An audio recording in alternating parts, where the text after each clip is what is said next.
আসসালামু আলাইকুম, সবাই কেমন আছেন? এই যে দেখছেন আমাদের ছোট নদী চলে এঁকে বেঁকে। চৈত মাসে তার কালো জল থাকে, কালো কালো জল, আর সাথে ছোট ছোট বড় বড় লঞ্চ, স্টিমার, আর আমাদের নদী পারাপারের ছোট নৌকাগুলো।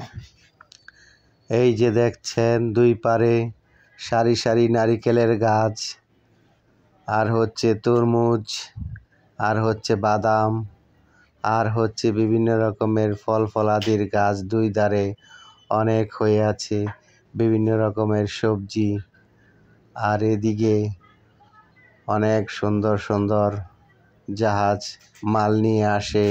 এগুলো মাল এখান থেকে অন্য স্তরে নিয়ে যাওয়া হয়, যেমন ডাল, চাল, আদা, রসুন, অনেক কিছু। সেগুলো জাহাজ থেকে এখানে নদীর মাধ্যমে চলে আসে, আমাদের এই ছোট্ট নদী দিয়ে এঁকে বেঁকে চলে আসে বিভিন্ন বাজারে, বন্দরে। আজকে চলে আসলাম আমাদের পাশের আমাদের হাসপাতাল, সেই হাসপাতালে চলে আসলাম। হাসপাতালে যেতে এই ধার থেকে ওই ধারে নদী পাড়ি দিতে হয়, আর নদী পাড়ি দেওয়ার সময় এখানে নদীতে আগে কি সুন্দর সাদা পানি ছিল, নদীর পাড়ে নিচে সব কিছুই দেখা যেত, বালুগুলো দেখা যেত। আর এখন কালো জল, কালো কালো পানি, পানিতে সুন্দর ঘেরান আসে, যে ঘেরান শুংলে অনেক অনেক আরসিকুলার মতো মনে হয়।